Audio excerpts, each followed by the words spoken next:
It's perfect. I went live right as Ryan was looking away. That was good. So I always love to do that.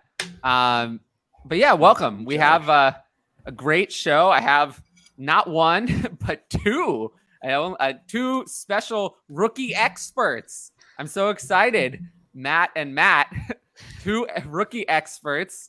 And, just very excited. We're going to talk about the rookie class. I know there's been so much hype about the 2023 rookie class. I feel like, how long have we been talking about it? I mean, I feel like I've been talking about it for at least 2 years, maybe 3 years. It's been quite a period of time that people have been excited. But anyway, it's enough from me. So who has something to say, something to promote or whatever? Just say something. First of all, you're very generous to call me an expert.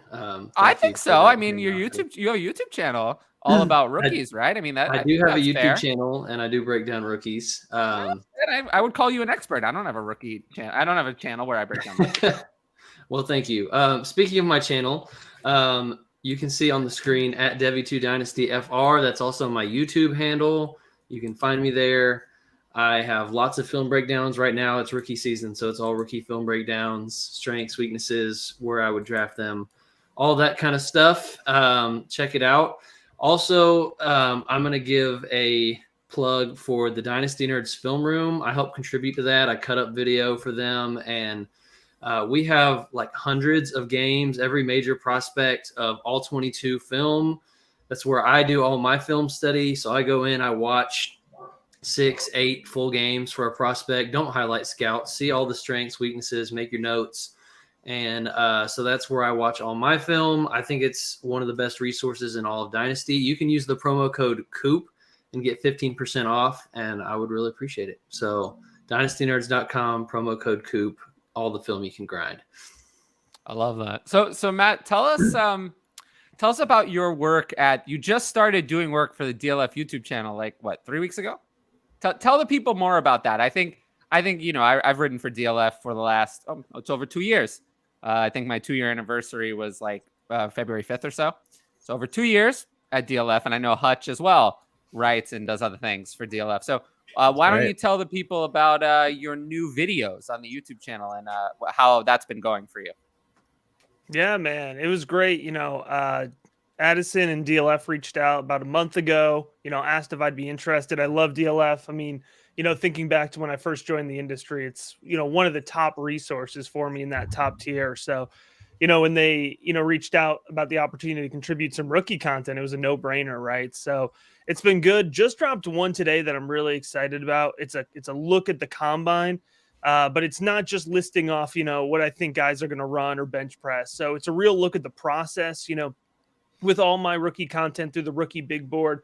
I really try to focus on the lens of the process and how to understand the fantasy football fantasy football value of rookies, not just as individual players, but kind of how to build the process and get into that and understand value. So you can kind of project that forward and learn the lessons and apply that to your roster building. So I think that one's really cool. I'm excited about it. It's really taking a look at the 4 parts of the combine that are relevant to fantasy football value and ranking them, and it might not be in the order that you would think initially. So I guess I'll throw a little cliffhanger out there to go and watch the video on DLF's page.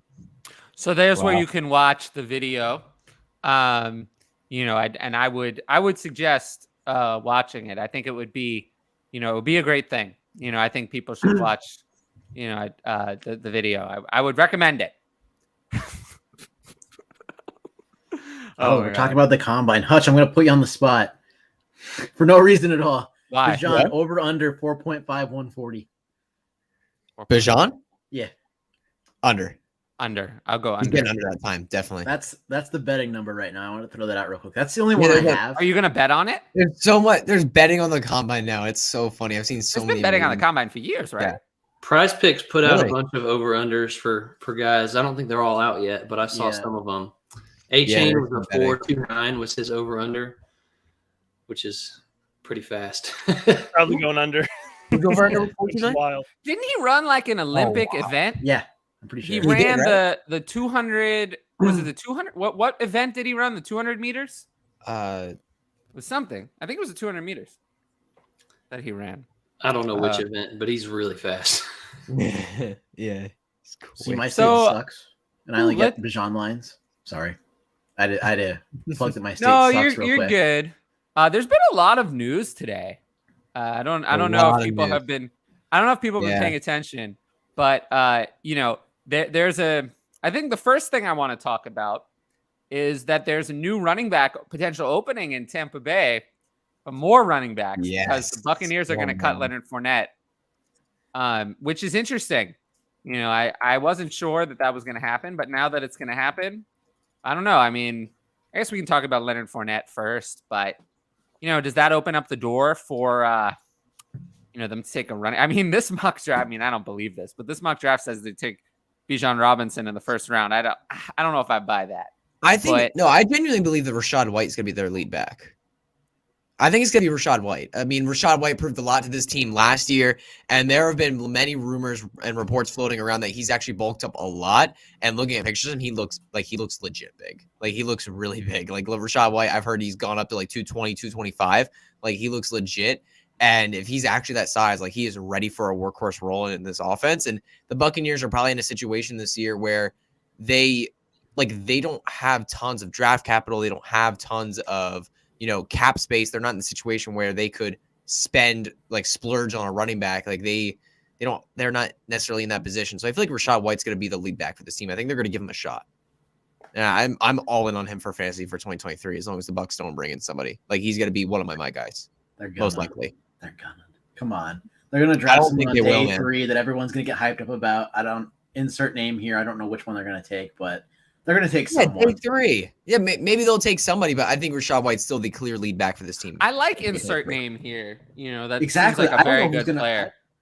I don't have draft capital yet, so all I know is Bijan's going round 1 for running backs. That's it. Everyone else can fall wherever they fall. I feel like there's 15 running backs that if Rachaad White was in this class, I would have graded higher than him.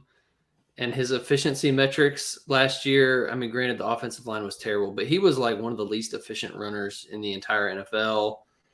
I'm not a big believer in Rachaad White as the solution. I mean, you might be right that they don't have any resources to go replace him this year, and so he might be all right for this year, but he's somebody that I would be looking to sell in Dynasty off of this news. And I think anybody that they bring in is probably better than the corpse of Leonard Fournette. So if anything, he might have more competition this year than what he had last year. Yeah, I agree. Tyler remembers that Rachaad White was one of my guys, and I think he's a sell now too. So if I'm selling him and he was one of my guys throughout the process, I was more than disappointed like Matt. Yeah, and I want to put myself clear, though. I'm not saying that buying him is also the best option because he's going to be very expensive now. I think if someone gets you a crazy, crazy offer, you could sell. But I think I'm a little bit more on the side where I believe that he's going to be lead back for the team than you guys are. I think I'm more on that side. But I do agree he's going to be very expensive now. I've seen a lot of trades just scrolling Twitter in the Dynasty Lounge. Shout out to Slack chat that I'm in with guys that like to talk shop all the time. But I've just seen a lot of Rachaad White for early second. And to me, early second, you're going to get a reroll on a running back in a better class that also has day 2 draft capital, and it's just a better prospect. So I would trade Rachaad White for an early second if I could do it. I agree. There's going to be a wide receiver that falls out of the first round. Maybe Boutte gets draft capital. I can't tell you after the whole, party thing, but Josh Downs might get there too. Who knows? So a lot of options in the early second. Yeah. There's also no questions in the chat. I mean, wake up. I always say that if there are no questions in the chat, I'll talk about whatever I want. It's just not going to be good. I can tell you, when I get to talk about whatever I want, it's usually not good. So, it's save the people. I encourage the audience, save the people. Please ask whatever I want to talk about, because it might be criticizes this. Well, I have many things to criticize. I mean, that's always something I could do. He's going to rip into my What did I talk about last time? There were no questions in the chat. Wasn't there? We talked about modeling. Oh, man. You guys. Modeling. We talked about modeling. Yeah, we were. We did. Yeah, we talked about modeling, and there were pictures. There were other things. Yes. A lot that we talked about. So spare guys, people. have you seen this on Twitter? Rachaad White just posted a hype video for next year. Heck Like, yeah, very- that's a sellout. Very I've short, never very seen short. It's like 10 seconds, but he did post. I a haven't video. seen it. He did just post a little There's video. been on so much Twitter. on Twitter today. The Giants are finally going to cut Kenny Galladay. Oh yes. I could not be. Bro. I could not be happier. As a Kenny- Giants Could've seen fan, that coming. Kenny I G, couldn't see be you later, happier. man. No one's gonna I don't sign know. him, right? Nah, he's going to the Rams on a min deal. Book it. no. What happened to that guy? I mean, Matt He's Stafford going to the made him. CFL. I don't know, man. I don't know what happened to him. He was He so wasn't- good. this bad. Like, I didn't expect him to be great on that big contract, but he wasn't. I didn't expect this. Tyler, have I had my DFS rant about Kenny Galladay on this channel? Do you remember if I've had it? No. So I was playing a showdown slate on Thanksgiving. Of course, he played for the Lions. So I was in a major sweat. I was like top 5, top 7 of the GPP. And I had him as my captain. And I was the only one up there with him as my captain. And he bricks a touchdown at the end of the game. Like, completely drops it. Like, it was, oh my gosh. Cost me so much money. So, like, No memory of this. then yeah, I guess I never said it. Wow. I can't believe I haven't brought it up once. Well, I mean, just because I have no memory of it doesn't mean you never said it. Probably. I've definitely tilted about it once or twice on here before. Yeah. So I think the Monstar stole his talent. His talent went to LA to play for the Rams and win a ring. all right. So let's. I want to get some. I appreciate this. Thank Frank. you. That's very, very kind. You know, I always say when you enjoy something, you should enjoy it while it still exists, because you never know if it may not exist at some later time. You never know. So you should enjoy it while it exists. That's what I'll say. London. Okay, so this is very interesting. I think we should talk about this one in relation to the prospects in this class. London or the 103? So you're looking at probably either Bijan. Well, not Bijan. You're probably looking hush, whoa. at what? You're looking- You're looking at Gibbs or JSN here, right? Most likely, as the two options that you're to pick at 103. In a one quarterback, yeah. Yeah. I mean, that's who I I don't- would. I don't right know. now. I don't know who's going to jump over those two guys. Honestly, in rookie drafts, I don't see many players jumping over those two guys. Like realistically, You're right. I thought you were right? I saying mean, Bijan was gonna right? be I there. feel like they're the kind of in their that next tier. in I a mean, one-quarterback everybody's league. the wide receivers in particular. I feel like everybody is all over the map with who their wide receiver one is. For me, it's JSN. Yeah, I would and agree. I don't think it's particularly close, but I mean, a lot of people, Quentin Johnston, Yeah. not my guy, but I don't think Is it the body Jordan catching? Addison. It's the body catching, isn't it?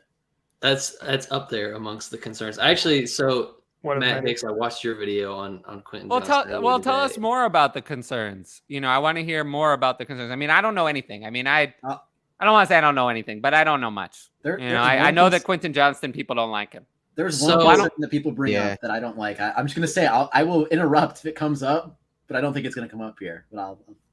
Well, let's So- talk. Well, I don't know. I want to hear more. Ryan brought concerns. up the body catching, and that is a real thing with him. Like every catch is like in the basket. He never goes up and high points the football. Like never, legit never. Drops are also a problem for him.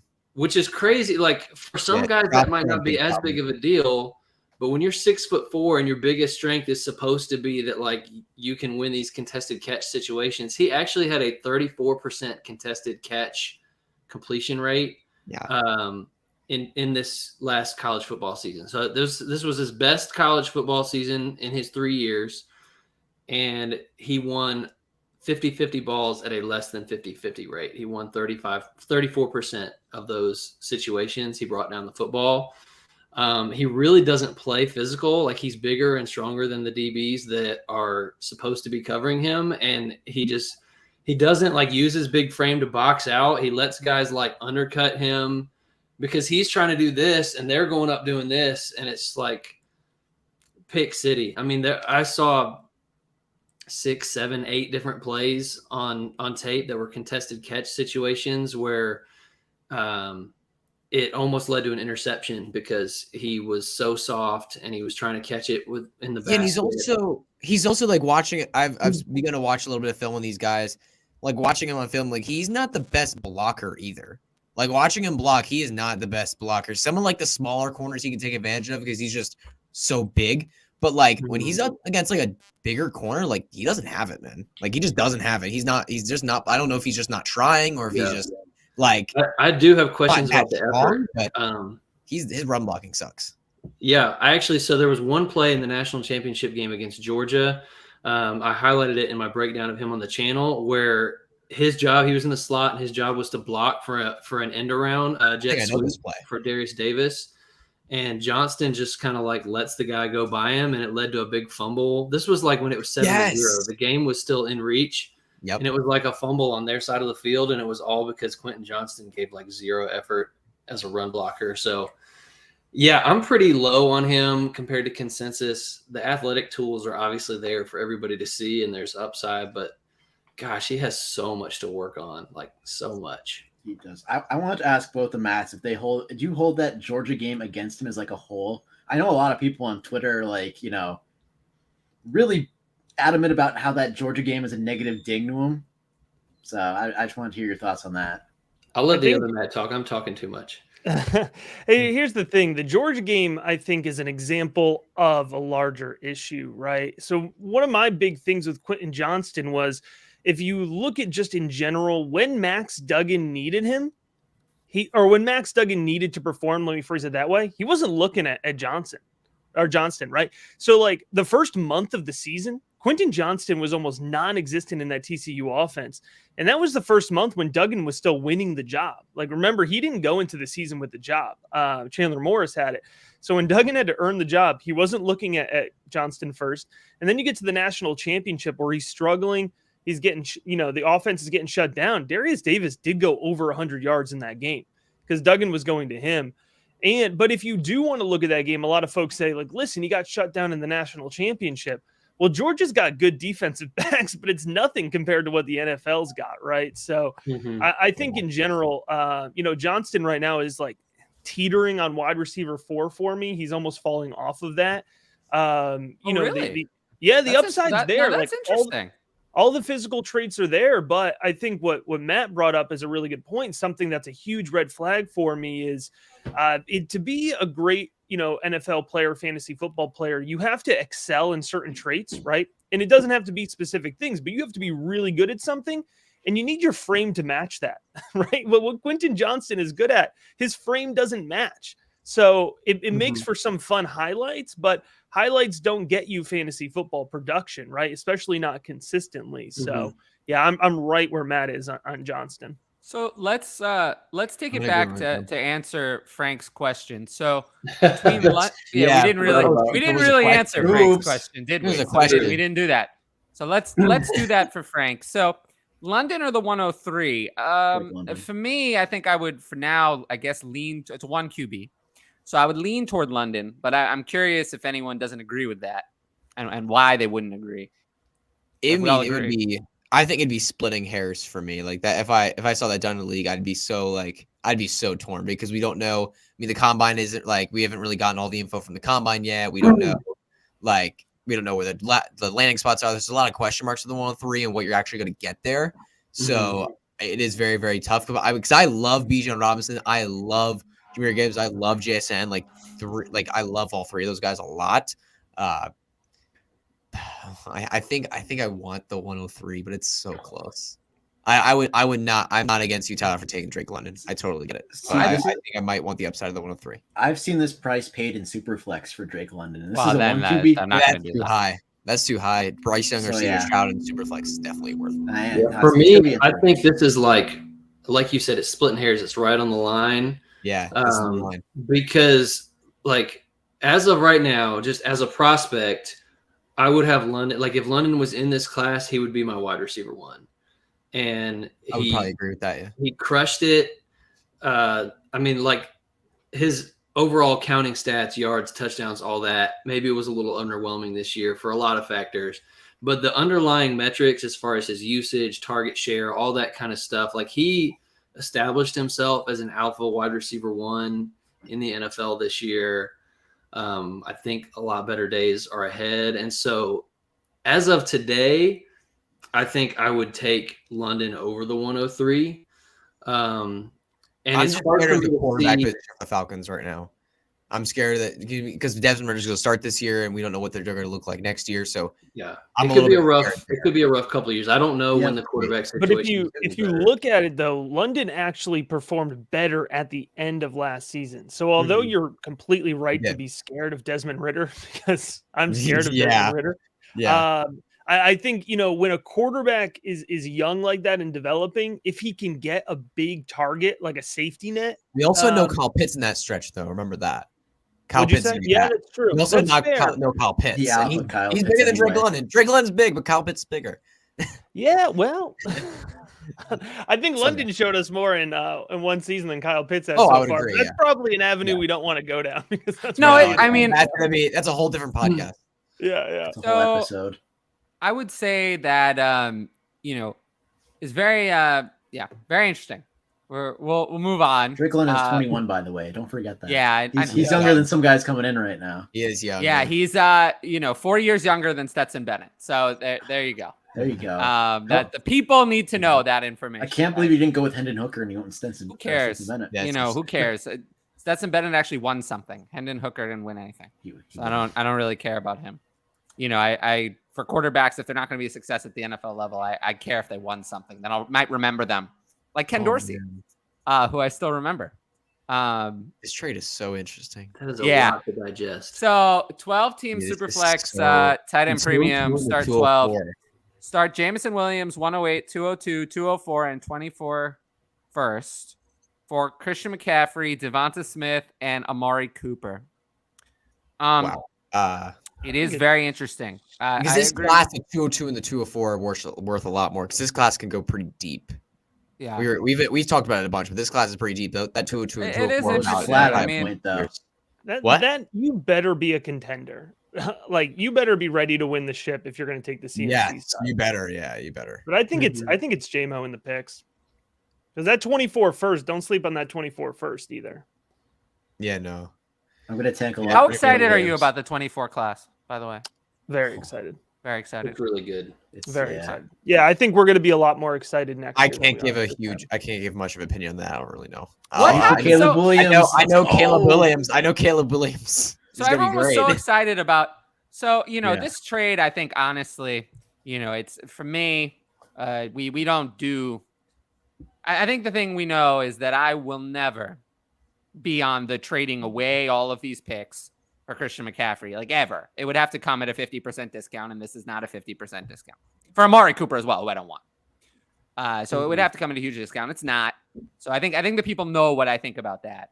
But I think the more interesting thing that came up out of this question is that we just talked about how excited we were for the 24 class, right? That was what came up. It seemed like people were very excited for the 23 class, but now that we're actually here, does it not feel like people are not so excited?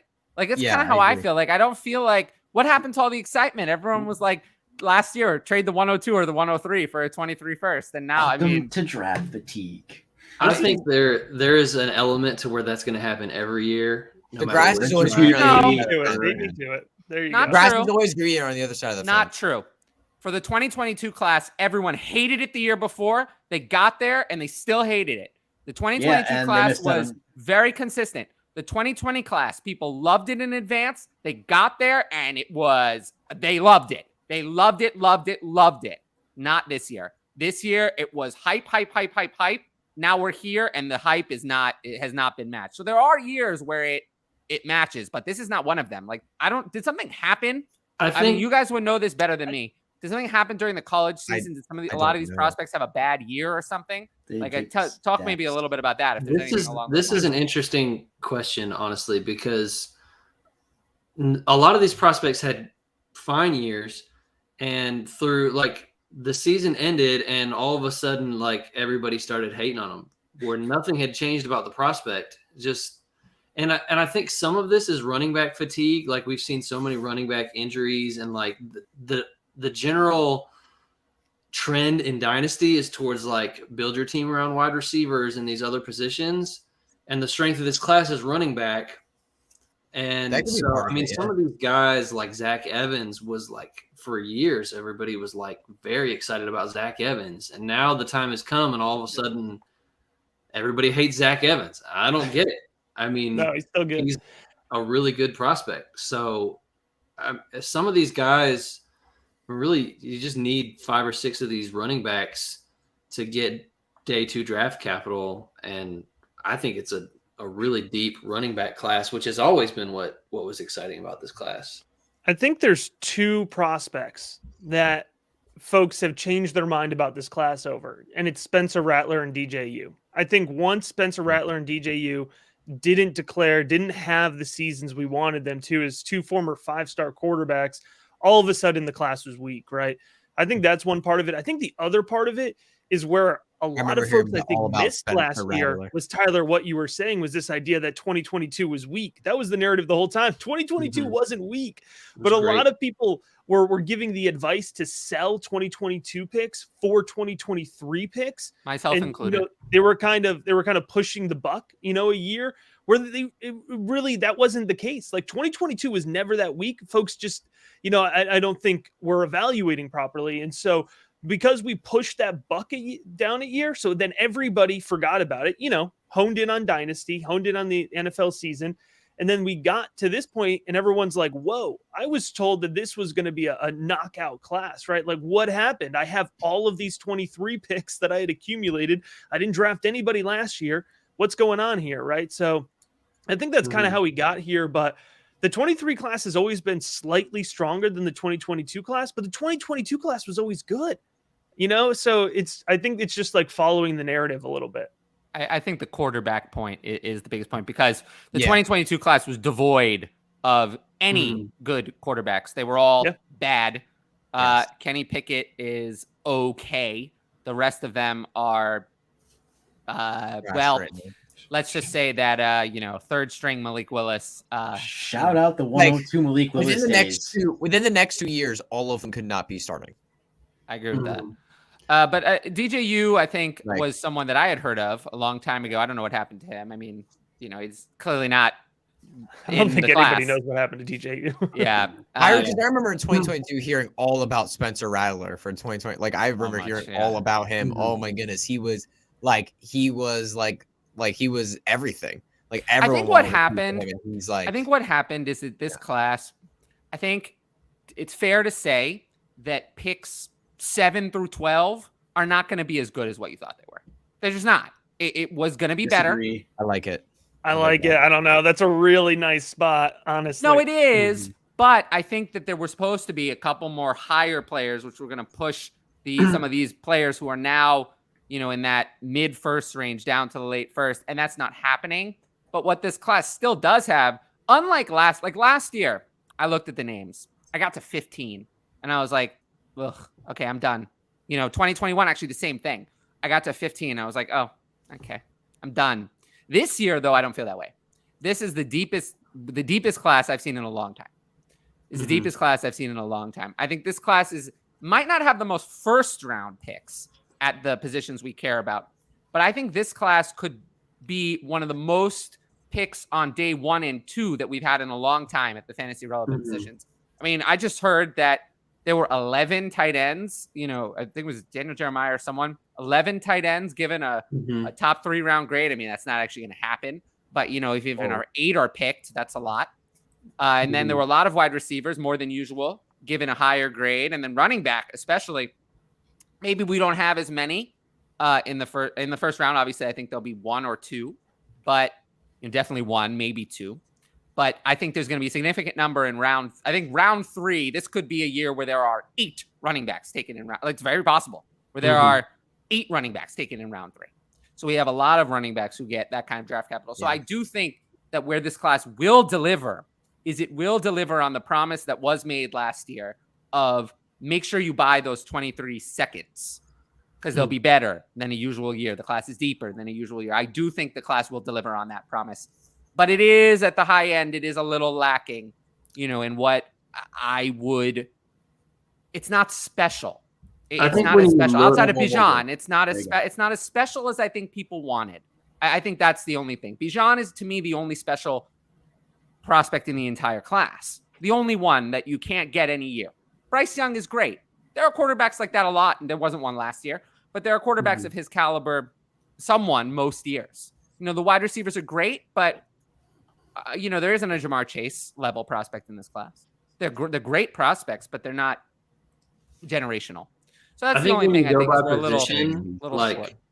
When you go by position, like I said, Drake London might be my wide receiver 1 if he was in this class. Well, he was my wide receiver. He wouldn't 3. be for me. He was my wide receiver 3 in last year's class behind Garrett Wilson and Jameson Williams. So, like, wide receivers, last year's class blew this one away, in my opinion. Like, it was a way better wide receiver class. But at every other position, like last year, quarterbacks, like you mentioned, basically non-existent. Now, no matter how you feel about Richardson and Levis, which I think there's major question marks, but like still there's 4 quarterbacks being talked about as first-round prospects, which is way more than last year. You've got running backs, like I said, Rachaad White would be like RB15 for me in this class. Like running backs is a much, much better running back. But it's class. the depth, though. It's the depth more than anything. But Bijan, I would have over Bryce. So like it's depth and there's some star power to it. Like Gibbs would be over Kenneth Walker. So yeah, I agree with that. I think overall the running back class is way better than last year. The tight end class is way better than last year. The quarterback class is way better than last year. It's really just the wide receivers. Like last year, you have a lot of players who came in last year and outperformed their prospect profile. That's all. I mean, that's where we are. I mean, that's what happened. The 2022 class, like when I've been doing like a rookie reactions, like article series for DLF, like looking at all the rookies that played this year, besides maybe the quarterback position, the tight end position, look at the running backs and wide receivers, so many players that outperformed where they were drafted. Like, there were so many, like the running backs that we all thought were trash and like absolute garbage. There's a lot of them that actually outperformed. Like, I genuinely don't think there was a way for me to get the Christian Watson eval correct. I don't think I was ever going to get that one. Yeah. I think I was right that he was a bad to substandard prospect, but he performed anyway. Yeah, like fantastic. I think I had it right. Like I think I had the process right, just because it didn't work out.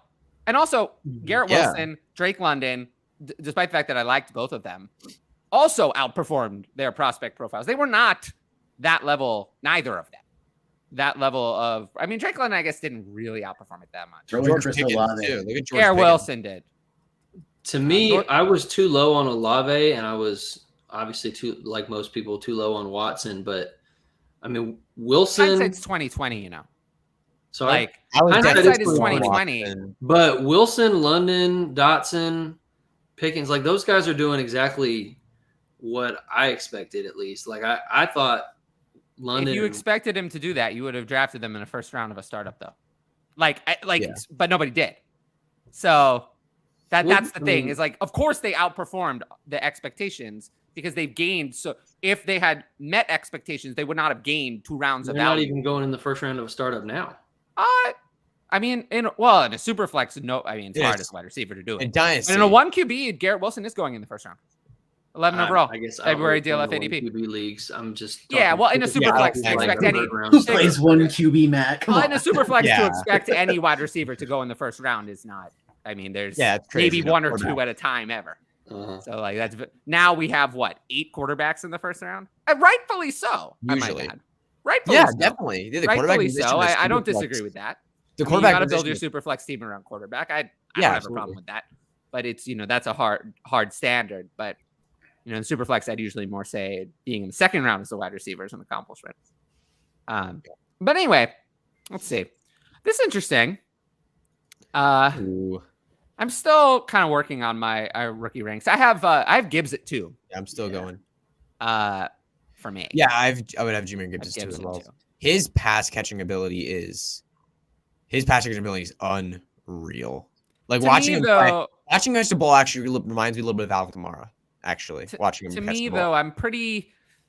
Unless something very bizarre happens, I don't think. I mean, Bijan is going to be quarterbacks aside. Bijan is going to be 1, and then Addison, JSN, and Gibbs are going to be 2 through 4. And the order could change based on the draft capital, but I don't think I'm going to be moved. I don't think I'm going to be moved on those 3 as the next 3 players. I don't think I can be moved. But the order, to me, they're very close Gibbs, Addison, and JSN are very close to me. So I could be moved based on the landing spot and the draft capital. Gibbs, whether he goes in the first round or not, is going to be a big deal to me. Matt, what do you think about the Kamara comp for Gibbs? I mean, it sounds good. I just mentioned the pass catching ability reminds me of Alvin Kamara. Tell us a little bit more about Gibbs. I mean, you know a lot more about him than I do. I mean, I've just been watching a little bit of film I've watched a little bit of film on some of the players so far. Jahmyr Gibbs, watching him play, he's a super smooth catching the ball. It looks effortless for him, and he's very, very explosive with the ball in his hands after he catches it. Like, I think that after the ball is in his hands, he's very, very explosive and very hard to bring down. So that reminds me a little bit of Alvin Kamara when he has the ball in his hands after a catch. So I just wanted to throw it out there. I don't know how you guys feel about that, but because I'm not a rookie expert. I'm not like an expert watching film, but I've like studied it for the last couple of years now, trying to get better at it, and I'm just trying to learn a little bit more by throwing that out there. Matt, I want to hear what you think before I answer the question about Kamara. Yeah, go ahead. Okay. I think for me, like, I will rarely do like a 1-to-1 comp. Like I don't love comp. So usually what I'll do is highlight aspects of a player or try to translate for fantasy purposes. So for me, I do see Gibbs in Kamara matching up in terms of the way that Jahmyr Gibbs could be a productive fantasy football player because of his pass catching upside, right? And I think in terms of build, in the way that they could be deployed in an NFL offense, I could see, it kind of being a similar usage level, right? Where Kamara, has he ever gone over like 225 touches? He's not heavy on the touches, but at his peak, he's getting 90 to 100 targets. So I could see Gibbs being deployed in a similar way, which is where, I've referenced Gibbs in comparison to Kamara. But honestly, almost every time, if you're trying to do a 1-to-1 comp, it probably sucks, right? In general. That's true. Yeah. I think where I come in on that is Kamara's 215 and Gibbs is nowhere near that. Yeah. One of Kamara's biggest strengths is contact balance. Yeah, I wasn't saying as a full running back. I just said when he's catching the ball. The effortless, the smooth, like just how smooth he is catching the football and how good he is after the catch. I agree. Yeah, but you're not the only one making that comp, though. That is definitely. I've heard it. I can totally see why people make it. I think the two ways that they're most similar. One, you mentioned the receiving ability, but also the acceleration. Like both Kamara and Gibbs are like ridiculously smooth, easy accelerators. Stop, start, change speed. Leave guys diving on the ground behind you. Gibbs catching the ball, he's like boom. Let's talk about that then. Where would you want to see Gibbs go in the NFL draft? Let's talk about that one. Anywhere in round 1. Oh, yeah, but anywhere is anywhere in round 1. Mm-hmm. That's a great answer. I actually, for me, my tier break is pick 20 and then pick 50. So as long as he goes in that 20 to 50 range, for me, it's all the same. And I'd actually prefer maybe he falls into the second round, right? For volume purposes, like Carolina is sitting there at the top of the second round. Like that is, especially if they go quarterback in the first, young quarterback likes to dump it off to the running back a lot. So we get that pass catching. So, for me, like I don't get too caught up on the first round, right? Those first this year, 31 picks. Most teams after like 18 to 20, they've run out of players that they evaluate as first round picks. So they'll value that guy at 22, almost the same at 44. It's just going to be team need, right? So I would love some of that volume. That's what I'm looking for. Yeah.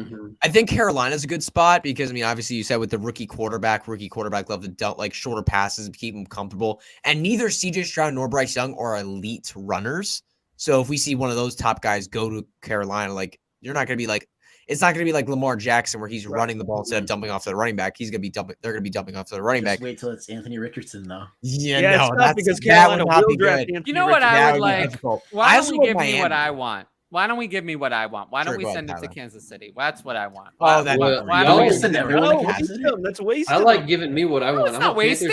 Give me the quarterback and then Gibbs. I'll take that all day long. There you go. Yeah, that's great. I also like Miami too. Miami's would be great. So they're so Miami's the open best right now. spot for any running back. Pretty Yeah, much. they got such an open We're backfield saving right Miami for Sharp. Sharp's going to Miami, so we'll use his Yeah, pass Gibbs is block not going when to. we need it. So yeah, now. Gibbs is not going to What be I- there at 52. You guys kind of touched on No. this. What I don't want to see for Gibbs is going somewhere that's like a mobile quarterback that doesn't throw Yes, to the running back. Exactly. Now he's not just a Kind check of like how down James guy. Cook ended up in Buffalo with Josh Allen. Yeah, he's that just not doesn't just a fit. check down guy, so he will go out and run routes. Gibbs will. yeah. So you don't just need dump offs, but obviously dump offs like that's in PPR leagues. That's 1 point for every time they dump it off to you. How And would then you feel a about guy Warren? like Gibbs that's getting all those yards after catch? Like that's easy money. So, I mean, like if he went late first to Philly, I would hate that because they don't throw to the running back. Jalen Hurts doesn't check it down. Like you look at all the running backs that have been there the last few years, none of them catch passes. So there are certain landing spots that I wouldn't like from that aspect because I don't think that Gibbs is ever going to be this like 20 carry, getting work in the red zone. Like he needs that receiving work to thrive. So I just need him to be with a quarterback that throws to the running back. Hold on. What if? So not Baltimore. Yeah, not Baltimore. What if Joe Mixon gets cut and Jahmyr Gibbs? I was goes going to to say Cincinnati? that. Yeah, I like that one. That when would Joe be Mixon great. gets Who cut, wouldn't like that? that Great. would be nice. Yeah. So that'd be did you see great. the interview of the Bengals executive when he was asked about Joe Mixon? No. What did He said, well, they asked him, is Joe Mixon going to be on the team? And usually you say, if you're a general manager, you don't know he's going to be there. You usually say, well, he's a part of our team right now. You know, we value him. Joe has been a great contributor over the years. Usually that's what you would say. Mm-hmm. Instead, he said, well, we don't know if Joe Mixon is going to be here next year. That means he's not going to be there. Yeah. Like, No, that's that not means good. he's not going to be there. We don't know if he's going to be there. So that's not good. That's not good. So he's going to be elsewhere.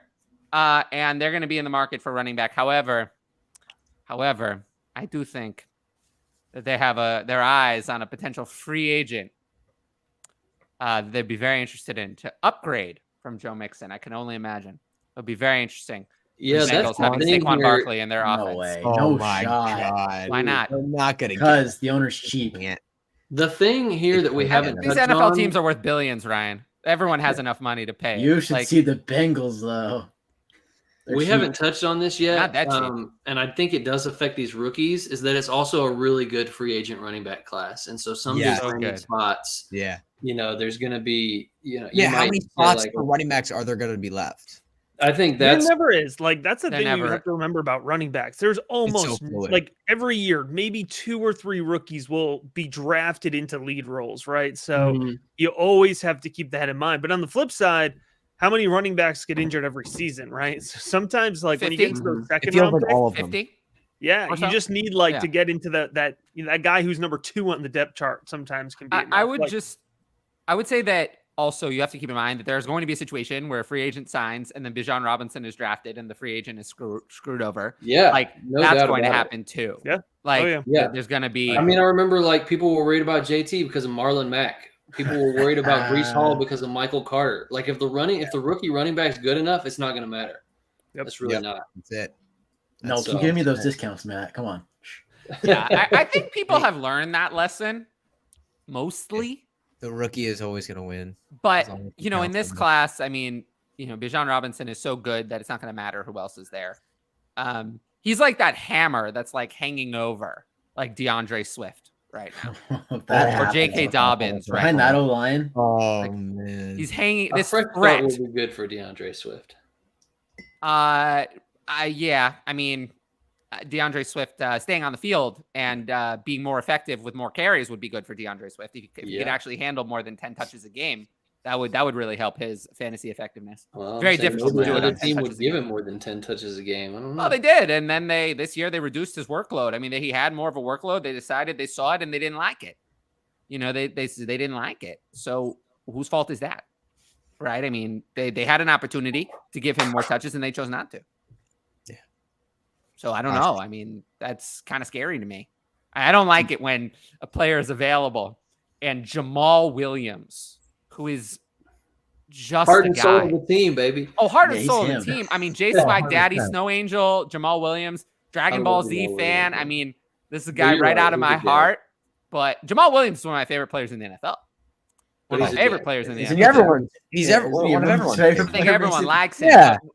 But something is not right if he's pushing you to irrelevance. Like that's a problem. He For led the sure. league in touchdowns. Come on now.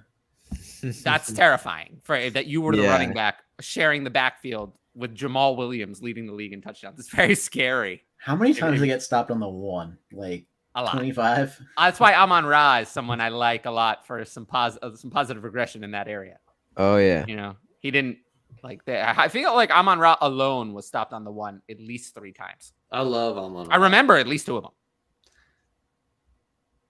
Amon Ra is great. I said last offseason, I said to sell Amon Ra is the biggest mistake I ever Oh, made. that was a mistake. I have owned Yeah. it. I have gone back, seen the error of my ways on the tape. When I first studied it, I thought, man, Well, this guy doesn't look all that special to me. If you want a pro No. tip from me, you just remember the ones you got right and you forget about the ones you got wrong. Well, then everyone I'm thinks just that you're a telling you genius. now, I'm all in on Amon Ra. And in fact, I think he's underrated now because he's been a top 10 wide receiver 2 years in a row. at People his don't like age, how good they have it, and people That's think a lot like, of what it is. all All right, let's move on to Zay Flowers. What about Zay Flowers? Well, I mean, what do we think about Zay Flowers? You see his pictures that he just put out? He gained what, 13 pounds of muscle? Allegedly? Yeah. I don't have time to look at pictures. Yeah, he I did. mean, The pictures looked- looks very interesting. Like He there's looked a very stacked. clear difference. Yeah, I mean, It was like a before and after picture, and it was like, whoa. yeah, Like, it was like just a very couple months ago. But the thing with Zay Flowers. I mean, the couple of things you would talk about are his size. I mean, obviously his size. He is an undersized wide receiver, but also I feel like he has problems with drops. I watched a little bit of film on him. He had a couple of drops where it was like, oh, good Lord. Like that was a bad drop. He had a couple drops where it was like, man, that was not good. He has smaller hands as well. And then the one other thing I would say, I mean, obviously, like he has put on some muscle. But still, obviously, you have to be a little bit concerned about size. Like we still have to see it. Like we don't actually know like exactly what he's at. But I mean, he's a very explosive, very fast wide receiver who can stretch the field, who can win at all 3 levels. Excellent route runner. He can get open and make plays after the catch. It's just size is his biggest concern. And I feel like if he beats that, then we're looking at a really good wide receiver. yeah. Do you guys have any other major concerns with him besides size? Because I don't see many. I think Besides we just the drops. I think we just we're killing Zay Flowers by doing this, right? Like 14 to the Pats. Like I love Zay Flowers, man. I've been hyping him up for 2-3 years now, but like just let him be a good second round pick. Like he goes 14 to the Pats. That's super high. Yeah, Like he just that's started high. creeping into the back end of the first round of mock drafts. And I like Zay, right? But let's, even yoked up. All right. He's 177, 5'10, right?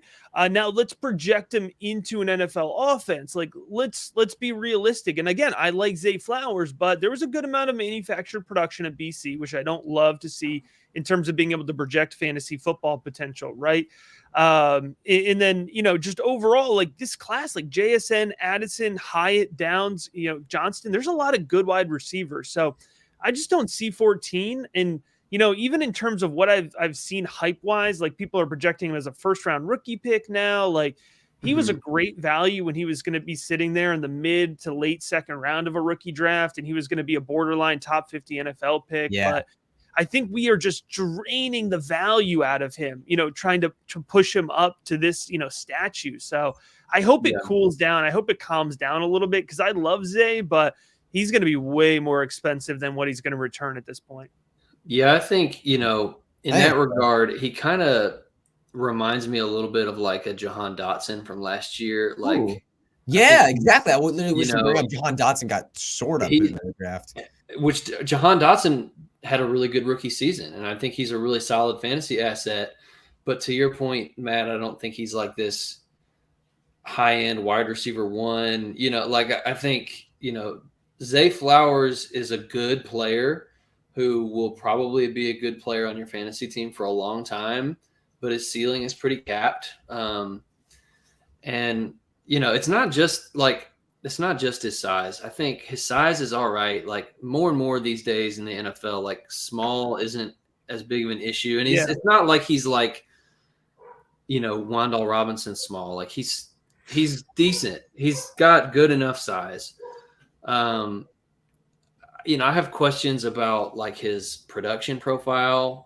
Obviously Boston College was pretty terrible, but they're like even things like yards per team pass attempt, yards per route run, like the underlying analytics that should account for how bad the offense was. He still isn't very good in those areas, and he's a late declare if you care about that. I don't know that I really do. I mean, Olave was, and he's torching it, but the analytical profile, I'm a film first guy. The analytical profile is pretty lackluster with Flowers.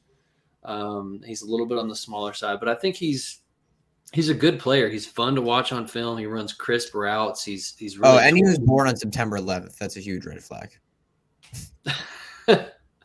Why? But he's a little older, a little bit of an older prospect. He's making a 9/11 joke. I just said September 11th. He's not even old enough to remember it. You're not? No, Hutch. Not. Oh, Hutch is not. I remember it. I'm from New York. Well, Our parents lived in New York at the how old are time. you? I was I can't 6. ask you that on air. I was 6. It Tyler? was like my third. It was like my third day of first grade. Yeah, I was like 11. No, it was pretty traumatic, dude. I was like, I couldn't get. I don't go to school like near. I didn't go to high school like super near where I live, so it was like we were stuck there. So it was honestly like I still remember that day. It's one of the only days I remember from like that, like from that age of my life. Anyway, that's very off topic. Very, very. Also, side note, I don't think Zay Flowers is going to go up 14, right? Like No, we talked about that. Yeah, we talked about that. I see the connection though. You think he's going to go late first or early second? I think is kind of what people are thinking. Yeah, I think that's fair. It's thinking to the Early second. Early second.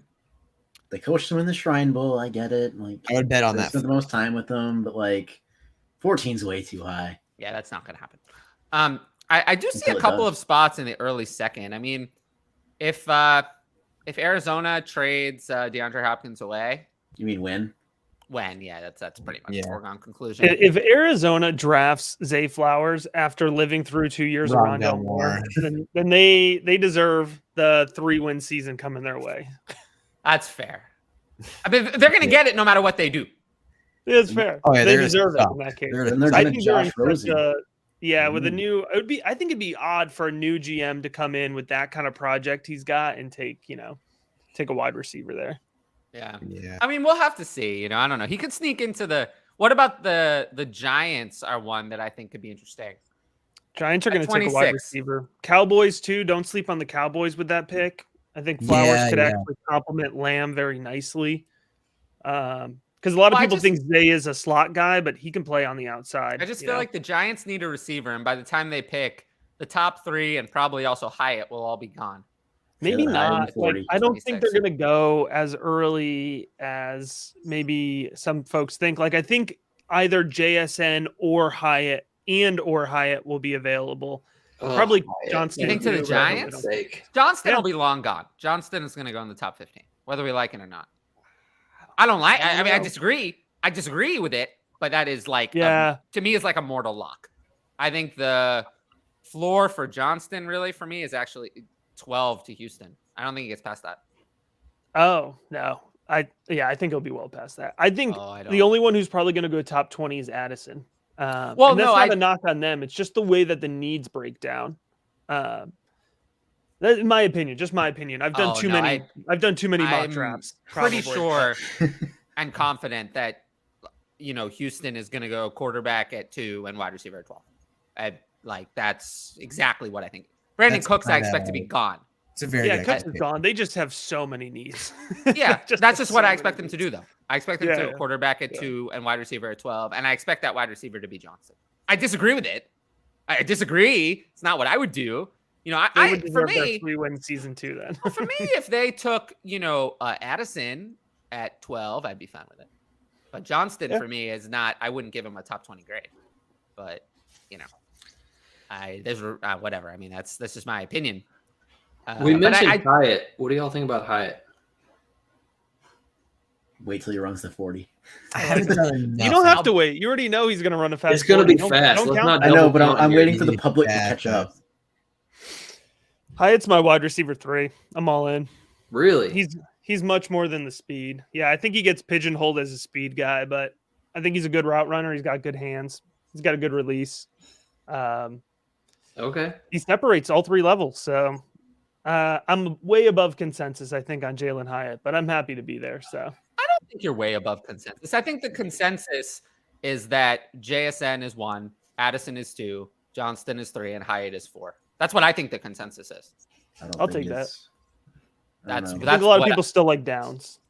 Well, if you're going to make your consensus based on what the average, if you're going to take expected draft capital into account, which I do significantly, then those are the 4 that are projected by most people to go in the first round, and the other ones are not.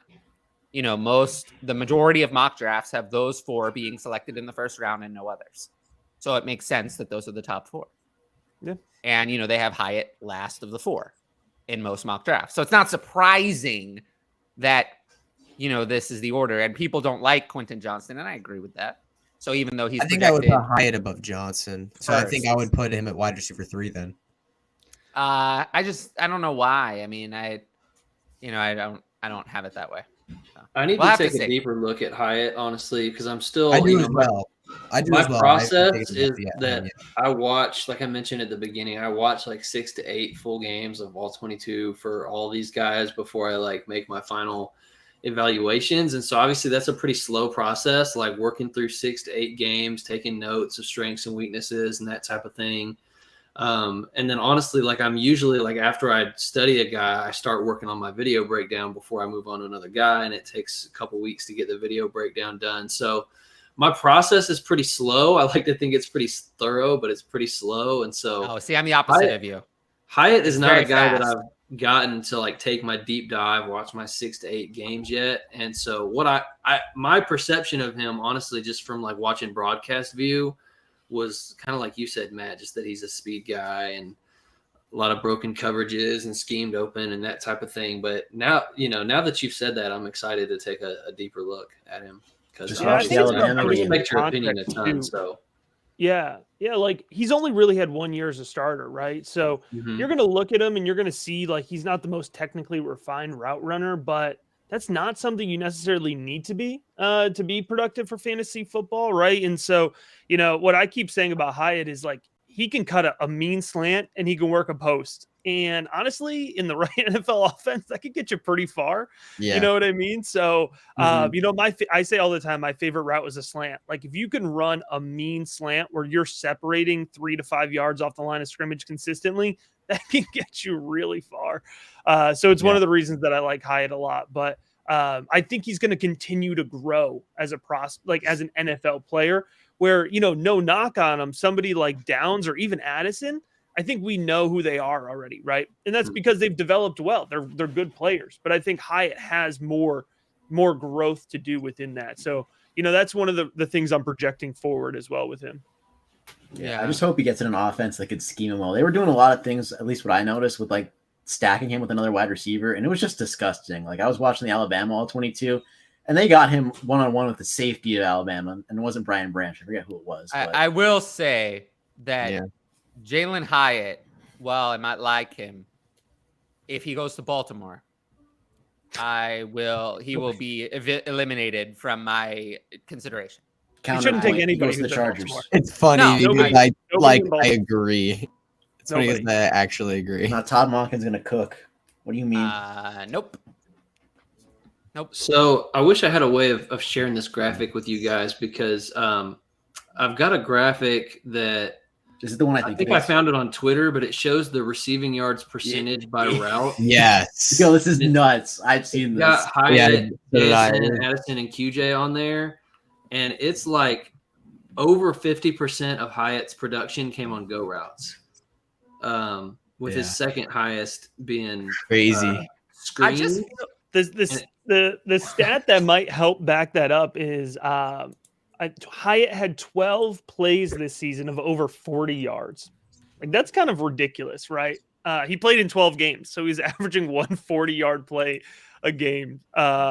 But I mean, that's the Heupel offense. Like, I'm a Tennessee fan, so Hmm. that's the Heupel Oh, offense, wow. man. It's like it's go or something underneath, and there's not a lot. So that's why, like, when you look at these route running, you have to always put it in the context of what they're being asked to do, right? So, but that is interesting. I didn't realize it was that high. You could think about I like what you made the point about the offense, because you think about I like to think about that when I think about Ken Walker, right? In Michigan State, he never got asked to catch the football. Never got asked to catch the football. And this year in Seattle, I mean, he wasn't special or anything insane, but even while dealing with injuries and having some problems, he still put up nearly 40 catches on the year. Yeah.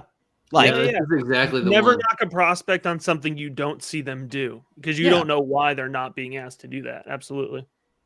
Mm-hmm. So, pull that back. Can we pull that back up? I like that. Pull it back up. I'm interested. Yeah, I love this because it shows the diversity of their route tree. Yeah. And so you can see JSN, so funny, it's so evenly spread out. He runs every route in the route tree. And you see Johnston and Hyatt, it's goes, crossers, and posts is 70% of their production. I will say we did mention something about Baltimore, or I did. And then we always say, I think people talk about don't make changes based on landing spot. And I'm to a lot of degree agree with it. I agree with it most of the time. I always hear, oh, I don't want Kyle Pitts and Drake London because the Falcons offense sucks. But it won't suck forever. There's an opportunity to fix it. There's an opportunity to change. The only time I downgrade players based on landing spot is when it's not going to change. When it's not going to change. Philadelphia is going to have Jalen Hurts they're going to extend him to a contract that guarantees 3 or 4 years, millions and millions of dollars. That is not going to change. It's not going to change. So the running back who goes there is going to be in a no dump off offense. That's the reality. That's not going to change. Baltimore, Lamar Jackson, it's not going to change. It's going to be, this is what it's going to be, assuming they give him the extension, which I do think will happen between now and the draft. I think they're going to get their act together. So rare situations like that are set in stone, but there are very few of those. There are very few. More changes in the NFL than you think. So, but occasionally there are some landing spots like that. That's why I downgraded Rashad Bateman so much. And I don't regret that. I don't regret that. Because honestly, he's looked decent when he's on the field, but decent isn't good enough. You got to be elite of the elite to be good in that offense. And he's just not that.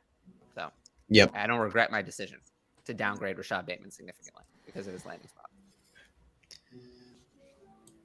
I think we can take this chart down. Yeah. Thanks for showing that. Yeah, I would say also this is a good opportunity, to say that if you want more charts, that chart wasn't from DLF, but I don't think so.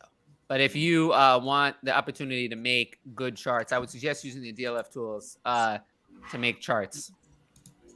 Yeah, I approve. I've been using them for years. All right, 10 team, 1 half PPR, 1 QB. Goddard, Khalil Herbert, 107 combined, or T. Higgins. This is an interesting one. Yeah, definitely very interesting, especially given it's a 1 quarterback now as super flex leagues. That 1-7 becomes a little bit less valuable there. I'll take T. Higgins. I think T. And Higgins. if it's 1 quarterback, I'm assuming it's not tight end premium, which devalues Goddard a good bit. Yeah, most definitely. Yeah, it doesn't say anything about tight end premium, so I would. I do love Khalil Herbert though, especially Dave Montgomery possibly leaving this offseason. Khalil Herbert's definitely interesting to me, but I would still take T. Higgins. He's clearly the best piece of this trade, so I usually get to lean that way. When it's 2 or 3 mediocre pieces versus 1 great piece, the 1 great piece is usually going to be the way to go. Yeah, because you're chewing up roster spots too, right? So yeah, it's also a 10 team. If it was super flex and tight end premium, if it was super flex tight end premium, I'm going 1-7 and Goddard. I don't even care. Yeah, that totally changes that pick. Oh yeah, 100%. But a 1 quarterback with no premium, I think that's a lot closer, and I might also lean towards the T. Higgins side of it. Yeah. Where do you fit JSN, Addison, and Quentin Johnston to years past? In terms of As a quality? prospect. Comparing them like Wilson, London, Burks. Yeah, I think we're comparing them as a group to draft classes in the last few years. Well, I think personally they're probably the worst of the last 2. the last 3 years To me, if we're asking about as prospects. Wilson, London, and Burks are the same tier of prospect to me as JSN and Addison. Johnston I'd slightly is a favor tier down. Wilson though. I slightly favor Wilson, London, and Burks. Well, I mean, I actually not had Burks. Pickens. I had Pickens over over Burks actually coming Not into the class. Burks. I think I would have Wilson. It's close. It's I have very Wilson, close. London, and Burke. I mean, Wilson, London, and Pickens. To as the me, top Wilson, three. London, JSN, and Addison as prospects are very, very similar. They all had almost the same grade for me. Like JSN and Addison are both 8.1s in my scale. And London was an 8.1, Wilson was an 8.0. So they're really almost the same. essentially the same for me. With QJ a tier down. Burks was a tier down as well for me last year. So QJ and Burks would be kind of equivalent to me. Probably in maybe too many ways. Yeah. I'd lean but Burks. Chase way higher, Yes, Chase Smith and Waddle, I think, would be the clear. Yeah, of this. But Devontae would have been in that big tier that I was just talking about. He would have been similar to JSN Addison for me. What about Waddle? Waddle as well, or he Waddle. a tier down? Waddle I had higher. I was a little above consensus on Waddle. So I think of the guys that are listed here, I would have Unfortunately, lower on Chase, Waddle than most. Devontae, Wilson, and London over any of the 2023 guys. But I would have JSN and Addison probably right ahead of Burks. Yeah. So I mean, I don't know how I would like exactly rank these in order, just on the spot, but definitely. To me, like I agree with you guys, like same tier, but I would have had like Chase, Devontae, Wilson, London all ahead of the wide receiver one in this year's class. Yeah, I mean, I basically as prospects, I have like tier 1, which is of this list only Jahmyr Chase, and there's a prospect like that usually every few years. Hi, Marvin Harrison Jr. I believe Jahmyr Chase is the only tier 1 prospect in the time I've been doing. For me, in the time I've been doing this activity, like I don't think there has been another. The first rookie class I really looked at was 2019. So I think of those 5 years, Jahmyr Chase is the only tier 1 prospect. And then all the rest of these guys, Devonta Smith, I was a little lower on, but the other 4 and Quentin Johnston definitely lower for me. But JSN, Addison, Wilson, and London would all be tier 2 prospects. Good prospects, very, very good, but not special. CeeDee Lamb would be another tier 2 prospect, and so would Jerry Jeudy. So it's been okay. But he would be another. Finally got to wide receiver 2 status this year. Yeah, that tier 2. There are a lot of those. There are usually a few of those every year. And some work out. They usually don't totally fail. It's very rare to see like someone of that caliber like totally flop, but it does happen from time to time. And then you have tier 3, which has some good players. Like I would have put Devonta Smith and Jalen Waddle in tier 3 as prospects for me. So those would have ended up very well. And Quentin Johnston and Treylon Burks would also be in that group of that level. So that those are some other ones. And then trying to think from other years, who else would kind of be in that kind of like third group, like another step down. Trying to think.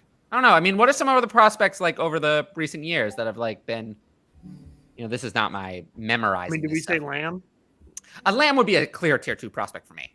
Oh, tier 2, really? No, he was a tier 1 guy for me. He evaluated almost the same as Chase. Oh, yeah. For me, I just have yet to see a prospect come into the NFL where I've been the level of confident that I was about Jahmyr Chase in my time. Of my 5 years of Dynasty, Jahmyr Chase is just so many steps above any other prospect. I do suspect if I went back further, I haven't been doing this long enough to have evaluated Amari Cooper when he came out. But, I do think AJ Green, might have been another one. Julio, yeah. From a long, but there is also, I mean, there are a lot of prospects who were evaluated highly, but in my time, we got someone for you next year. You might feel a similar. Marvin Harrison, Marvin Jr. Harrison. Yeah, I think he may be maybe my second tier 1 prospect in my time. And then you have tier 3 guys like Jameson Williams would be another one. for me who would have fallen into that group below the tier 2 guys like Lamb and London. Olave would have been a tier 3 also for me. Olave has really exceeded my expectations. He's one of the ones. He's one of the players I called him boring, and he's been not boring. Yeah, this guy was higher. He was a little bit. I was a little higher on him coming in. He was like my. I think he was number 4 for me coming in the class. He's like my 4th ranked guy, which is actually like not crazy higher than some people, but it was higher than a lot of people. So most I had people Jameson higher, and it just didn't. It's just kind of. I mean, to be determined, right? Jameson hasn't really played. You gotta wait on JMO. He'll get there. I had Garrett Wilson. I had JMO. I had London 3, Burks 4, Dotson 5, and Olave 6. 6. I had Wilson 1, London 2, Burks 3, Jameson Williams 4, and then Olave 5. Yeah, I think Olave was my wide receiver 1. So wow. I was roasted for it. Yeah, you did. Congratulations, Matt Hicks. That's a humble brag right there. I was Wilson with London right there. Like it was very close between Olave and London, but yeah. I am happy that I had Wilson at 1 because at least that worked out. Yes. Oh yeah. That worked out well. He is definitely the number 1 of this class. Let's see. Would you trade 101? Well, usually if the question is would you trade 101, the answer is no. But let's read the rest of it. Let's see. That's 107, Dotson and Christian Watson. I would need this is a naming bunch rights of crap. first one on top. Yeah, it's a bunch of not crap. even close. That's not even close.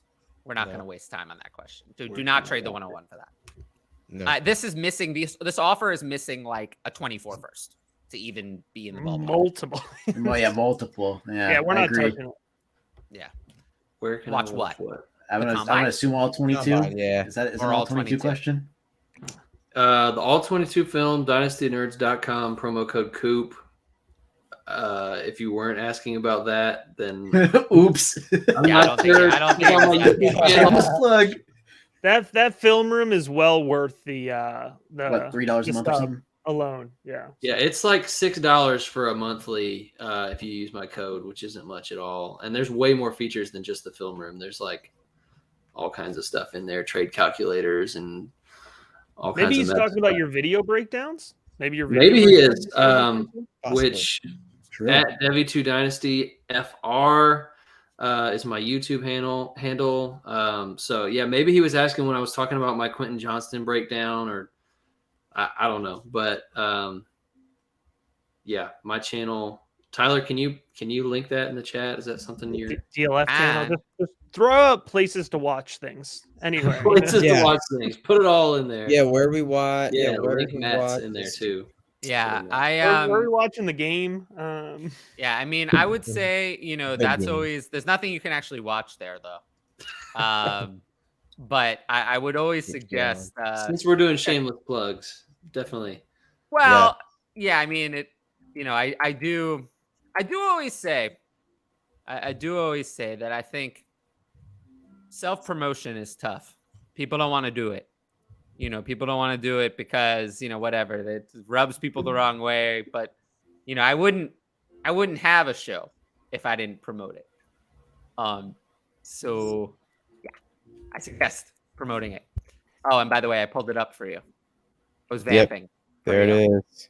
Thanks, Tyler. Appreciate that. Yeah, he put it in the private chat too. We could have seen it there. I could have, but I was busy looking for it on my own. I was trying to be helpful. He made it easy for you. Well, I don't like to do the easy road. Gave you the layup and just went for the 3-pointer. Yeah. Dalvin Cook? Yeah, no, right? I don't see that. Yeah, I'm just gonna say no. And move on. Not really. Miami would be nice for Gibbs. Yeah, but he's not gonna make it to 52. So yeah, no. Miami would have to trade up. I think running back will be a priority for Miami. I really do. I wouldn't. No, they will. They will definitely be looking for somebody. I think that Miami. I mean, they have to find somebody. They have no choice. Miami has nothing at all. I mean, Jeff nobody. Wilson's a free agent. Raheem Mostert is also He'll be back. Free agent. Like 32 or something. And I feel like it's Yeah. funny though. Like Pretty everyone's been old. talking about different landing spots for running backs. Nobody's been talking about Miami. I feel like that hasn't really been a big talk.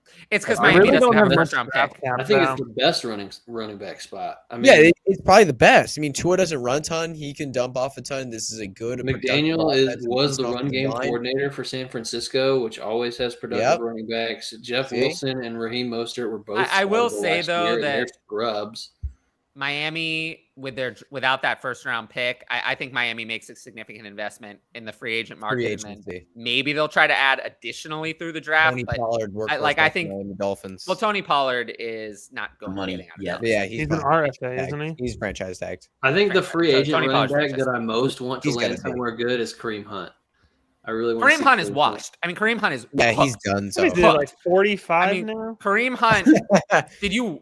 Kareem He's been Hunt. here forever. Kareem Hunt turns 28 in August. It's not like he's he's that done. old, So but he's done. Like Kareem Yep. Hunt was like running through quicksand. Yeah, Like, him and Leonard Fournette are totally cooked. he was a guy that I don't know was what high happened. on coming into last year, and he was totally different. I agree on film this He year. looked like than straight garbage. was the year Straight before. garbage. All like horrible. But now I have he a lot made of one shares, so play I that you still want remember. him. One play this year that you remember. One. Can you No. tell me about one play that Kareem Hunt made? Because I don't remember one play where he popped off the screen over a whole year.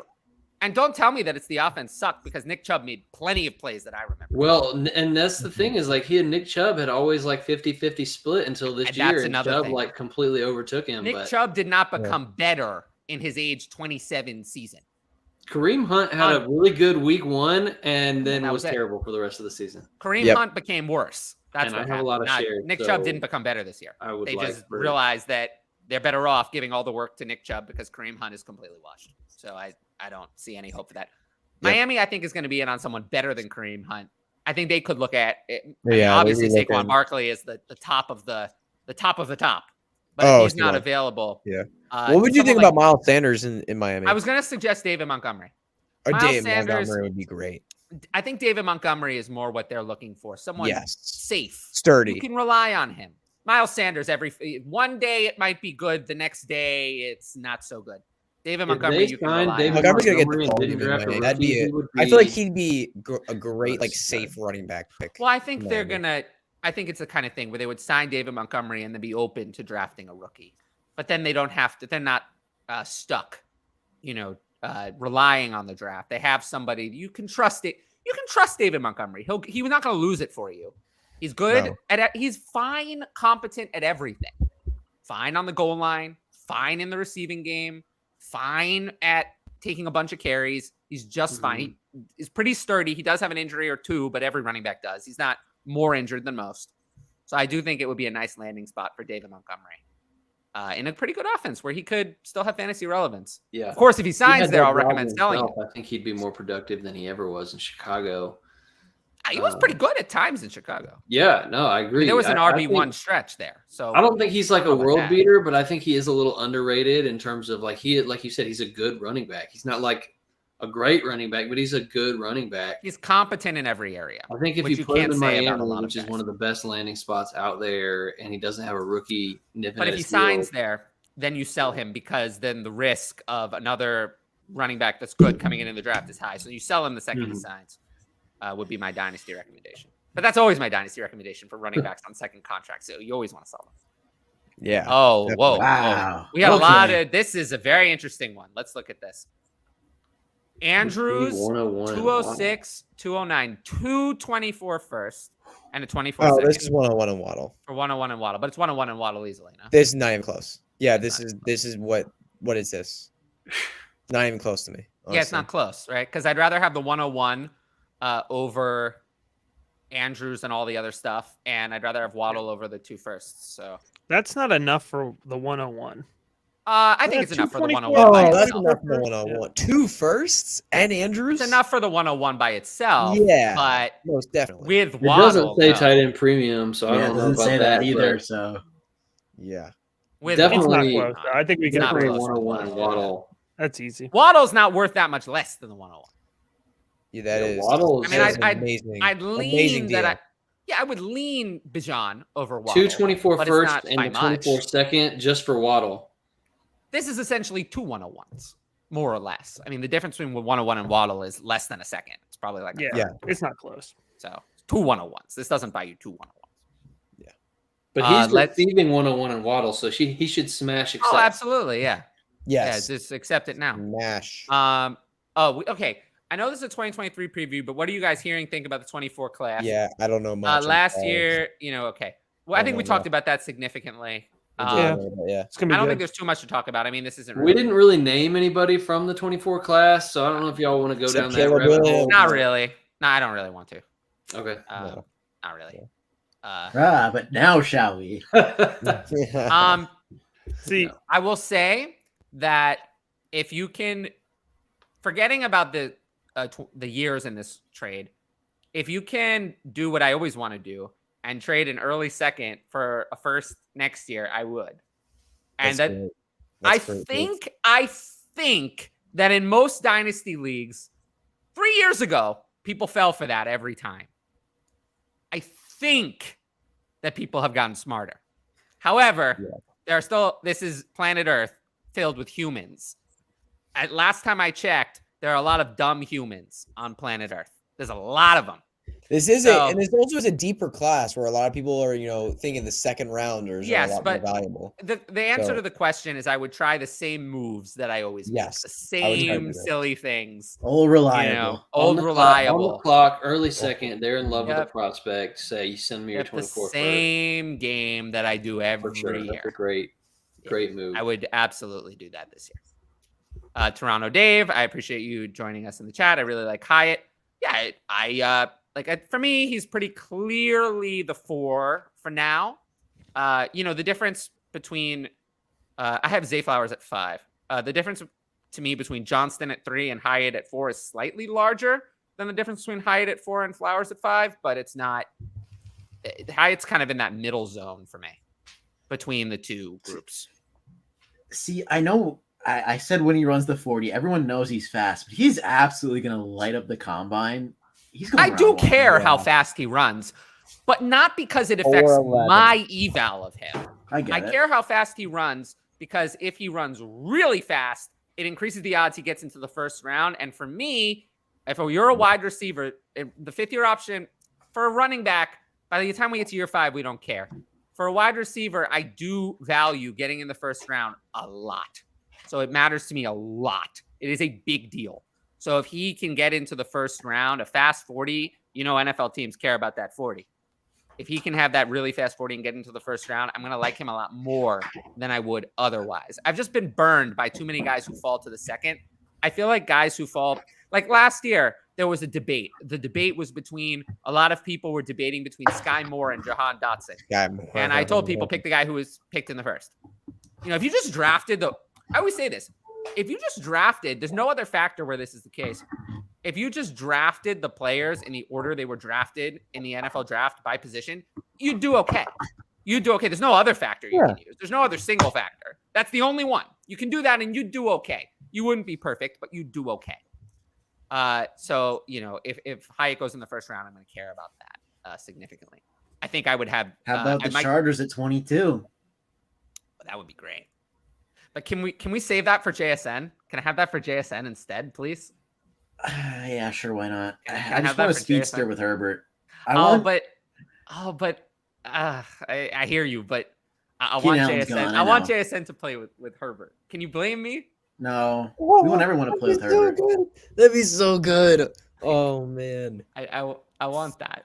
Like JSN. Can you imagine? Oh man, just selfishly. So great. Selfishly, I just don't want anyone to get stuck in Baltimore. That's really all it is. That's really all it is. I look at the board and I look at Baltimore at 22 and I'm like terrified. Yeah, someone's getting stuck. So scared. I don't want. I think I'm scared of Patriots too at 14. They don't scare me. I think they might grab JSN. If Jacoby Myers is a free agent, he's gone. No, what I mean is that the Patriots are not as scary.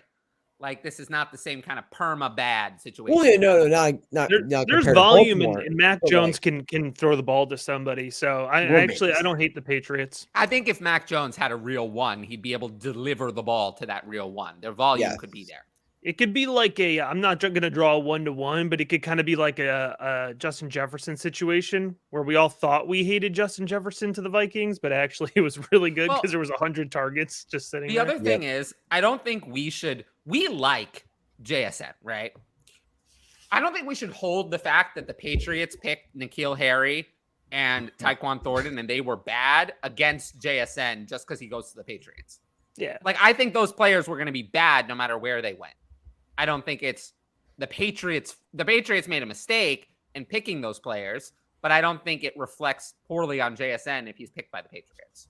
So I don't think we should blame him and penalize him. Also, Thornton wasn't terrible after before the injury, so he was a horrible product. I mean, he's not going to be good from a fantasy perspective, but he had some nice NFL weeks. Even in the NFL, like, he should not have been picked in the second round. I mean, his profile that's horrible. I mean, he wasn't even on my radar. They should have picked Cole Strange in the first, but Bill Belichick doesn't. And how is that going? How is Bill Belichick the GM doing for the last 15 years? Hey, Cole I think he's earned fair criticism. Fair criticism. I really think he's done a poor job. Bill Belichick, the GM, this is the one who traded a second-round pick for Mohamed Sanu. Like, he's just trying to play on hard mode. He's bored. All right. Yeah. He's got Bill Matt Patricia Belichick, the head burning his first-round pick. Bill Belichick, the head coach, has still done an excellent job. Yeah. He just Bill Belichick, the GM, I think should have retired like 10 years ago. Because Bill Belichick is not a Hall of Fame GM. Fair enough. Hall of Fame head coach. Can't argue that logic. It's right. Chandler but he's Jones one of the best agree. coaches ever, if not the best. So that I'm fine with. This tight end class may be the best in the past few years. I also love Darnell Washington. By the there are so many tight ends in this class. There's a lot of depth. Love Washington. I think Meyer. No, I don't think there's any. I think Meyer's not going to be overtaken. But, I think it's Kincaid is coming up, and I think is going to be a second significant. It's possible that we think better of Kincaid this year as tight end 2 than we thought of Trey McBride as tight end 1 last year. I think that's in the range of outcomes. I think the appeal with Kincaid and Musgrave is that they're both like really, really good athletes. In terms of like just outrunning linebackers and things like that, which Mayer, he's very technically sound. He's a very good tight end. He just kind of lacks that like sex appeal, for lack of a better phrase, with it. He's just not like exciting to watch. He kind of runs like he's stuck in mud. He's a good player, and Kincaid and Musgrave very sturdy. Good upside. Washington is an athletic freak. He's probably mostly going to be used as a blocker. I think people might be disappointed in him fantasy-wise, but he's about to light the combine on fire. That could be his career. Washington is one I'm not so interested in. I love Washington. Watching him play, I think he looks. I think he's huge, but he looks quicker on. He looks really quick on film. Like watching him play football, like I think he looks really fast for his size, but with his size, he could be put in a blocking career. I could see him being one of those guys that ends up with like a 10 out of 10 relative athletic score or something like that, because he is. Yeah, he's going to crush the combine this week, but I don't know. Watch him run like I don't know how I feel about him as an actual like pass catcher, but I always lean toward the production at the end of the day. Like if I had to choose, I always want the production. Yeah, and Michael Meyer had very good for a tight end in college. I mean, it's about as good as you could ask for. Those are hard to figure out too. I mean, like a lot of the best guys right now, like whether you talk about Waller or Kelsey, whatever, like a lot of those were like 3rd, 4th round picks that came out of nowhere. Well, Waller is a converted wide receiver. Yeah, so that's a whole. And then some of the high 1st round guys. Like obviously we still love Pitts. He hasn't really produced yet, but like Ebron was terrible. Hawkinson has been super mid. OJ Howard. Yeah. Like there's been a lot of 1st round tight ends that have been like complete busts. Noah Fant? Was Noah Fant 1st round? Yeah, Noah Fant. Mm-hmm. So it's a hard position to predict, I think. It's probably, up there with quarterback as far as like from a scouting I think people are also so burned on Kyle Pitts that it's Michael Myers draft stock down in dynasty rookie drafts. Is that actually pronounce his name Meyer? Meyer. Is it Meyer? Because I've heard it saying. I think it's I've heard Meyer. And I'm like, Mayor? no, Like he's running for office, mayor. yeah. I've heard because I Mayor? hear Mayor a lot, but I was like, Mayor. no, I'm calling him Meyer because Meyer? Michael Mayor? Myers, of course, you have to call him Meyer. Yeah, it's mayor. Well, we'll figure. I'm sure I'll figure it out. The comp I've seen for mayor is like Tyler Eifert, which I think is. That's I not like a good that. comp, though. That doesn't No, make me happy. I Yeah, mean, if he was tight end one year of it, stayed wasn't healthy, he was a touchdown. Why can't we machine. just like comp him to Rob Gronkowski like every other tight end we do? Like Because every he's time we not like. anywhere He's too near. big. Everybody's he's baby not. Gronk, but He's Mayor's not. too I'm big. just kidding. No, he's not. I actually no. Mayor. I think when he was a freshman in college, they did actually call him Baby Gronk, but they do that to Really? everybody. They called Yeah, Pat they Fryermuth Baby Gronk too. They He was Baby did. Gronk. Everyone's That- Baby yeah. Gronk. Yeah. How would you could you compare him to? Does he have any comparable with Travis Kelce? I mean, they're not. How aren't they similar in size? I wouldn't even try No, I Because- wouldn't. because I wouldn't go Kelsey's that not way. who you now think of him as a prospect. If that makes sense, right? Like, I don't think it's fair But, to like, compare him to Travis Kelsey. Kelsey is one of those guys that's like, I mean, relative athletic score is something that, for those that don't know, it's kind of a composite score that takes a bunch of your different combine measurements and gives like size adjusted scores and spits it out. And so like a perfect score is a 10. Yeah. And Brevin Jordan had like a 3. yeah, so like, Yeah. and he was decently fast for a tight end, but he was so small. And so it's all size adjusted. And so, Hawkinson was like a 9.5 or something. Kelsey is in the mid to upper 9s, I think. Waller, same deal. So a lot of the ones that have become like the best like fantasy tight ends have been these really elite athletes. Kittle's the same way. I don't know that we're going to see that with Mayer. He's probably going to profile more like in the Zach Ertz, Jason Witten type, where like if he gets peppered with targets, like he's going to be a Mr. Reliable over the middle. What But if if he like doesn't get peppered with targets, I just don't know that he's going to be that like mismatched tight end where he's running one-on-one against linebackers and he's burning them down the field. Like I don't think that's who Michael Mayer is. Yeah, I've seen him mocked a lot to Green Bay in the first round. And I actually think that would make a lot of. I think I've seen that all the time. I think that would actually make a lot of sense, honestly, with Christian Watson and him in that offense. I feel like he'd be able to get a lot of targets eventually. With Jordan Love. Maybe with Jordan Love, maybe with someone else if they find a new starter after Jordan Love possibly sucks.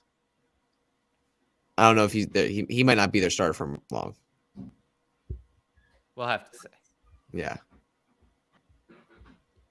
Swift in 306 or Dotson in 206. Pick should be flipped.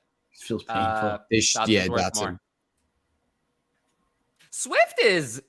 I don't get it. It's just the name. It's just the name because nothing he's done is worthy. Yeah, of when I the saw that value he comment, has. I thought Nothing at exactly all. how I thought. I was Nothing like, at all is worthy of the value. Nothing. Yeah. So it's just the name. That's all it is. Just the name and that he was a first round starter picking one QB, early second to mid second in Superflex. That's the only reason he's still holding the value. No other reason. Because there's no other reason why he should be worth as much as he is. There just isn't. He hasn't done it. 3 years. He really hasn't done it for more than a 5 or 6 game stretch at a time. And there's like 2 of those in 3 years. That just doesn't cut it. At the running back position, if I haven't seen it after 3 years, it's time to move on. It's time to move on to something else. And Jahan Dotson, I will say, is very intriguing. Players with his profile who come in first round, who come in, take a role immediately, have that kind of success as a rookie. Those players tend to succeed.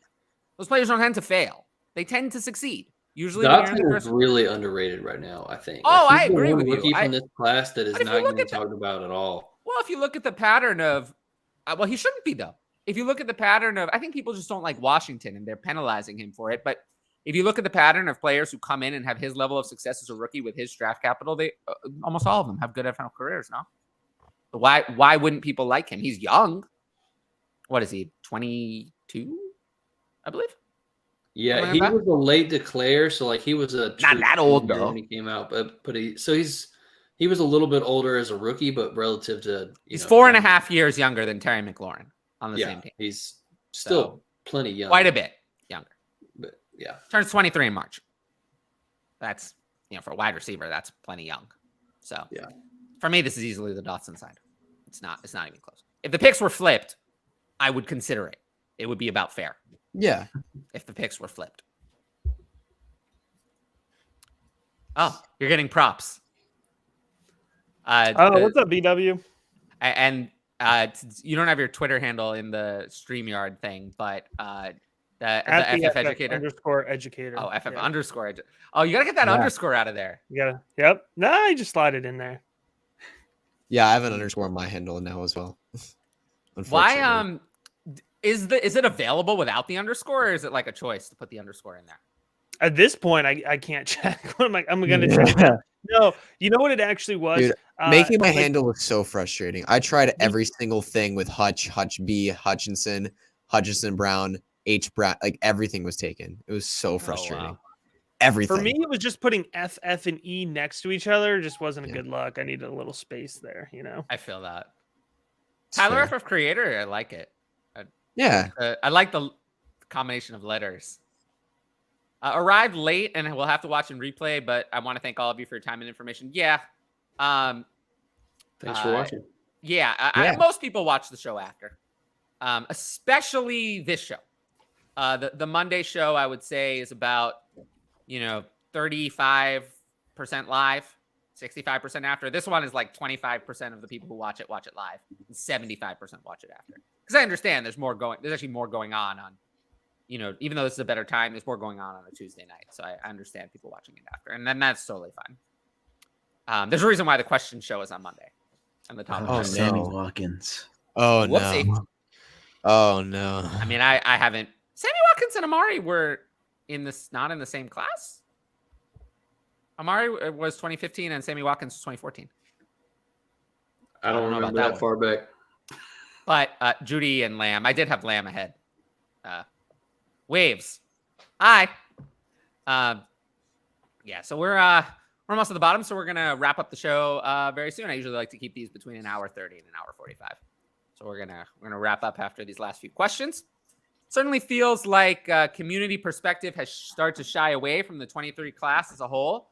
Would you consider the late first a buy or a sell? I mean, that's kind of a big question, I don't know. What do you guys think overall? I like it. Sorry, I didn't mean to cut But you both said the same thing though, so Yeah. it works. No, I think a lot of these running backs, like I mentioned earlier in the show, are going to get draft capital. And, we don't know which ones yet necessarily, but there's so many good running backs that whichever ones fall on day 2, I'm going to be excited about taking in the late first, early second. So, even if there's not, like Tyler was saying, as many like stars as we maybe had expected or hoped for, it is the deepest class we've seen in a long time. So I think I will say though, early to mid second for these types of questions, these are, while I appreciate every question, my answer to this question, I could give you an answer, but it's not actually a helpful answer. Like the answer is that a buy or sell is a useless answer. Yeah, it's tough. Depends what you're buying or selling for, right? Depends on what you're buying or selling it for. No, it is. Like, I am interested always in, outside of players, there are some players I just don't want. But in terms of picks, I am always interested in buying and selling every pick. If the right offer either way comes around, you have to be open. You have to be flexible.